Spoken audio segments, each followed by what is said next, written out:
Good morning, everyone. Welcome to Health Connect's event with CWC today. So this is the mental fitness event, which involves calligraphy, Tai Chi, and more. Um, so I'll let Kevin take it away. Hello, everyone. My name is Kevin, and today I'll just be talking a little bit about CWC. So CWC stands for Crack the Wellness Code, and our mission at CWC is to educate, inspire, empower, and impact. This is, of course, a division of our youth. So we'll be focusing on events and programs that are aimed towards a youth audience and with the theme of wellness in mind. So we're really excited to be here and have Health Connect to go ahead and lead this session for us. And a little bit about Health Connect, very similar to CWC. Our goal is to just spread health and wellness in our community, especially targeting the youth. We've done a little bit of work here and there. We're a relatively new organization. We've done a few biking events, and we hope to continue working more, especially with CWC.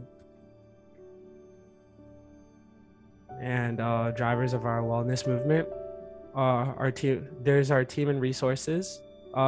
Kevin can talk more about this, but CWC's got a massive team of resources and people. So yeah, Kevin, you can take us away.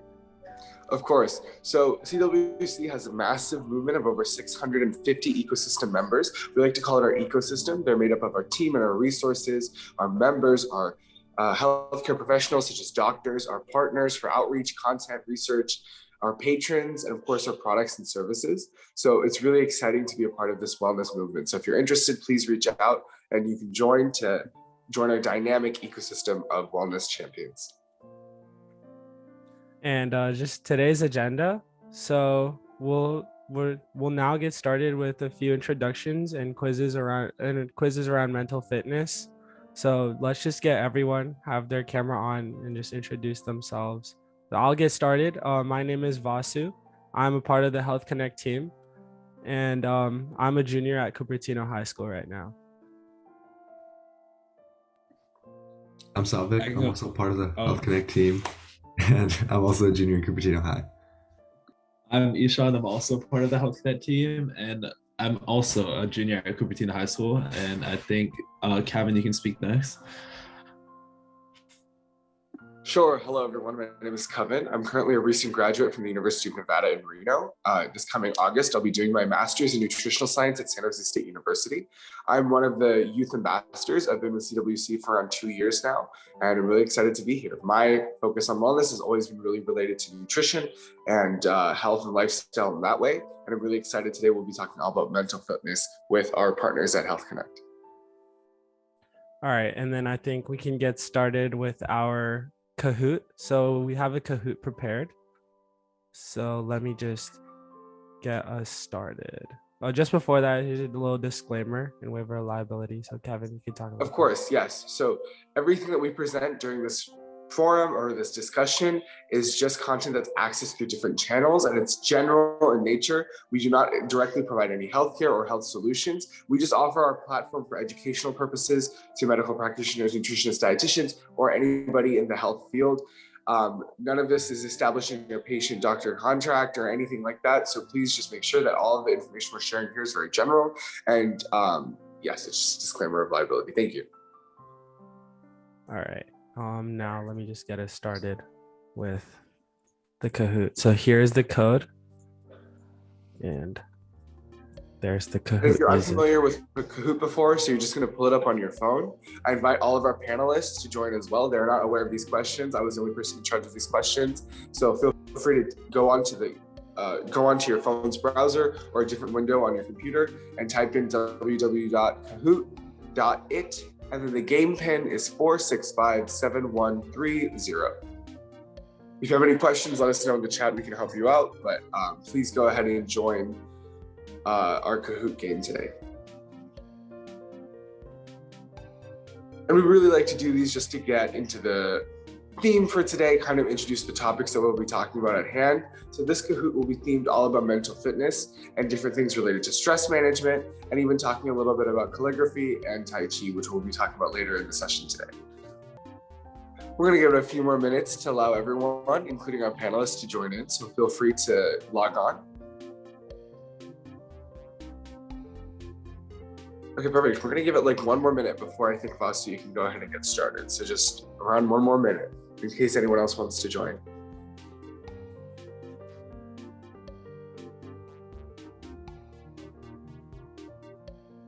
And to anyone in our audience, feel free to join. We're just gonna give it 1 more second. And you can also join anytime during the Kahoot if you have any questions. But I think just to keep it going, Foster, I think you can get started with this one. Yep, I'll get us started. Okay, perfect. Like I said, we'll be talking all about mental fitness today.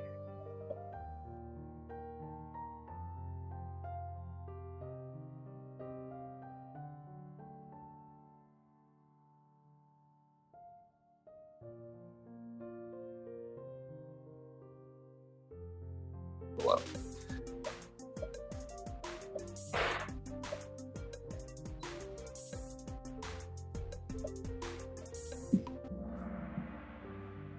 So that is correct. So it makes your heart pump blood faster to your muscles. So one of the responses that happens to your body during stress is to make sure that you're very aware and alert and your blood is really pumping. So one thing that happens is your heart pumps blood faster to your muscles. So good job, everyone. Almost everyone got that one correct.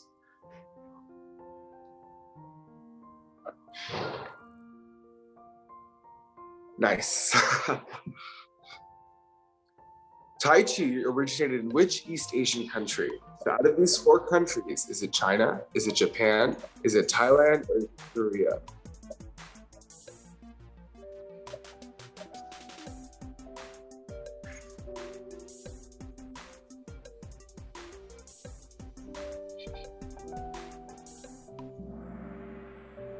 So it is China, and we'll be learning all about it more from our guest speaker today. But yes, it is China.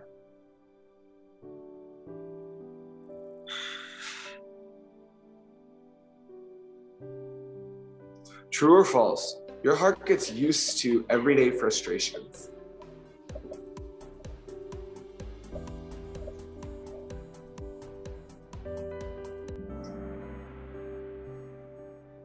So this is false. So your heart is a little bit plastic in the way that it can be changed or it can adapt to how your life is leading. So not everybody's heart is going to function the exact same way.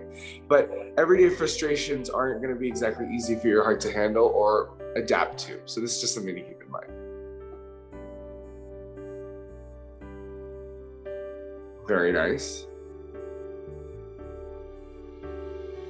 Long-term stress causes, so is it A, a weakened immune system, ulcers, neither, or both?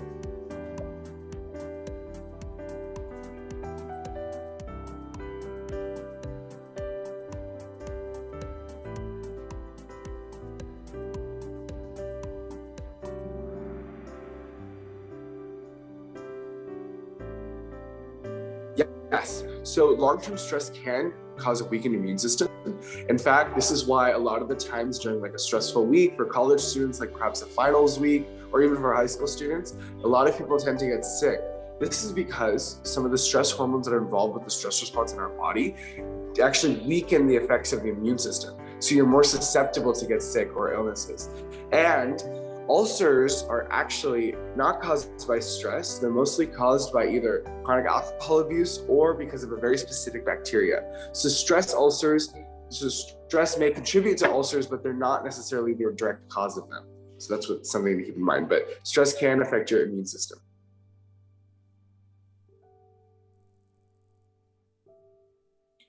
All right. What does your liver do when you're stressed?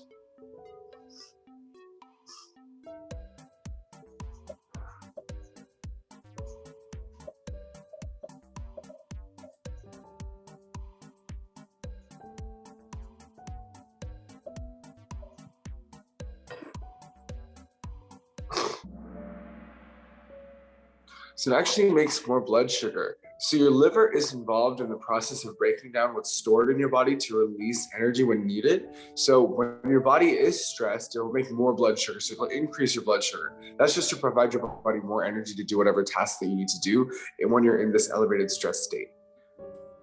We can go ahead to the next one. This was a little tricky. I don't think anyone got it right. So true or false? Some stress is helpful.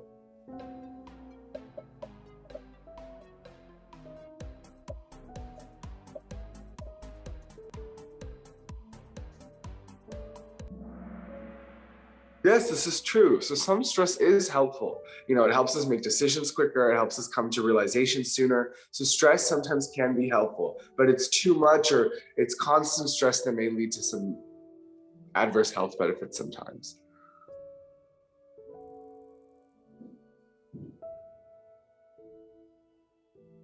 How do humans typically respond to stress?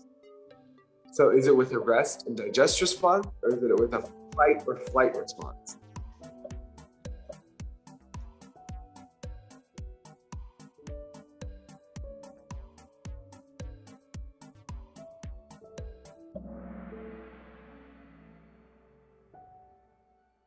Perfect. Yes, this is correct. So it is with a fight or flight response. So there's two kinds of responses that humans can have when responding to something. There could be a parasympathetic or a sympathetic. So one of them is very rest and digest, where you're just chill and you're just digesting your body. Your body's just focusing on digestion and resting your body, or a fight or flight response. That's like when you hear really loud noise or you see a car coming towards you when you're crossing the street. All of those things are fight or flight response, where your body needs to be in an elevated state and you need to make a quick decision. The other one is a rest and digest response. So during a stressful scenario, you're going to be fighting or flighting, or you're going to be making that choice to fight or flight.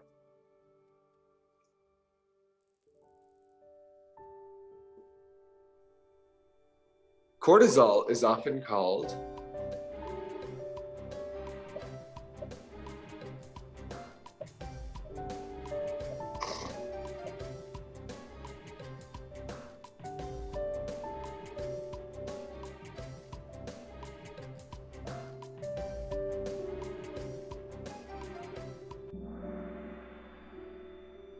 Yeah, so cortisol is known as the stress hormone. So if you ever hear that term used, or if you ever hear the word cortisol used, an easy way to think about what's going on or what they're talking about is the stress hormone.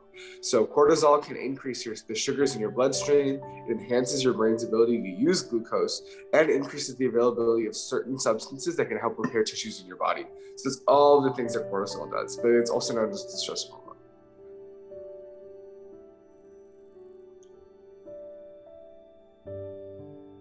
How does caffeine intake affect cortisol? So we know that cortisol is related to stress and it's related to all the things that I talked about previously. So what do you think caffeine does in response or in addition to cortisol?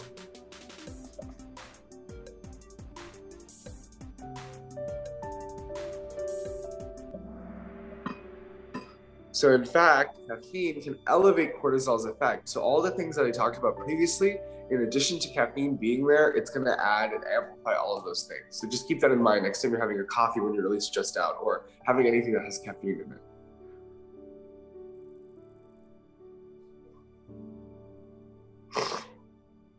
Experts recommend that you should get exercise for about how long each day to gain some stress relief benefits?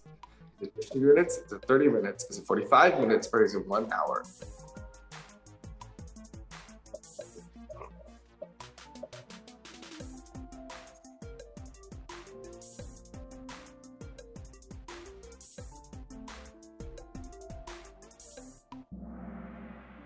Those are around 30 minutes. So 30 minutes is also kind of the baseline for everybody to get some exercise or physical activity during the day. So 30 minutes is always something you should be aiming for.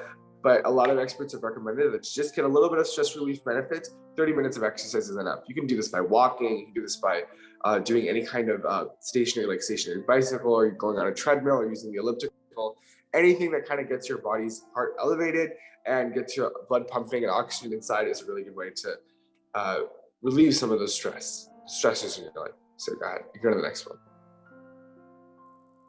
We're almost done. We're in our last stretch. There's only 5 more questions. How could applying pressure to the area at the base of your middle and pointing fingers reduce stress? So this is more of a kind of like a unspoken kind of like folk remedy that people sometimes use to use to reduce stress. So don't worry too much if you don't know this one.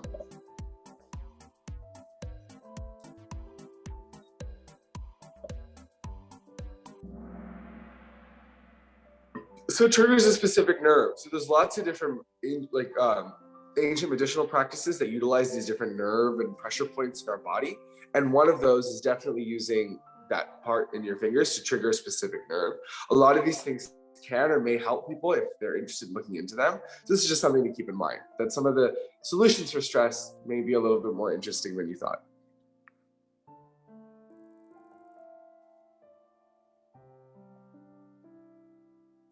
Some experts say that to lower stress, you should listen to music that has how many beats per minute. There's also a certain beat or beats per minute or BPM when you're doing exercise. So this is the opposite of that.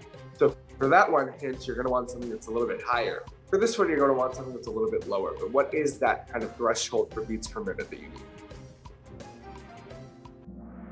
So it's around 60 beats per minute. I think 45 would have been way too low, and anything over 100 is going to be way too fast.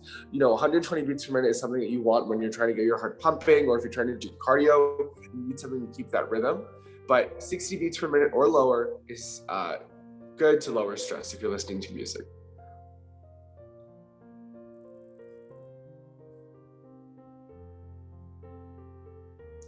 A common side effect of stress is that you may struggle to fall asleep. Which are the following habits that can help? So what are some things you can do to help sleep when you're stressed out? So is it to avoid caffeine close to bedtime? Is it to avoid natural light close to bedtime? Avoid electronics, or avoid meditation during bedtime?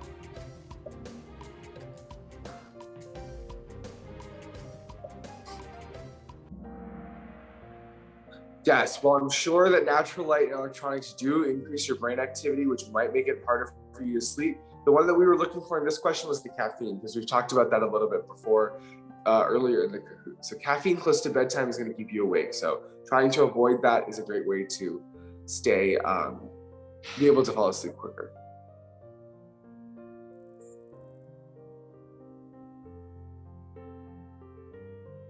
The earliest known form of Chinese writing was found carved onto what? So this is a question that I came up with while I was researching a little bit more, and this is really interesting. So was it carved on wood? Was it carved on bone, stone, or paper? The earliest known form of Chinese writing. Which of these four things was it found carved onto? So it was actually bone. So what they would do is they would either take ox bone, and they would call them oracle bones, because there was a practice of burning either turtle shells or bones as part of their kind of religious practices. So bones and the inside of turtle shells is what they used to, was where they found the first forms of modern Chinese writing carved onto. All right, I think we're at our last question right now. So everyone, we're in our last, very final question. How does laughter help improve your body's response to stress? So there's some kinds of therapy that focus on laughter, such as laughing yoga or laugh therapy. So what is it specifically that it's doing to improve your body's response to stress? So it is to increase the oxygen rate. When you're laughing, you're really inhaling air at a very high rate than you usually normally would. So laughing can increase your oxygen intake and kind of do all the other things that it's talking about in the rest of their responses. But increasing oxygen intake is the main one that laughter does to improve your body's response to stress. All right, next we're just gonna look at our leaderboard to see who got the most points. So 10 out of 15, congratulations to Ong. 9 out of 15, congratulations to Ishan.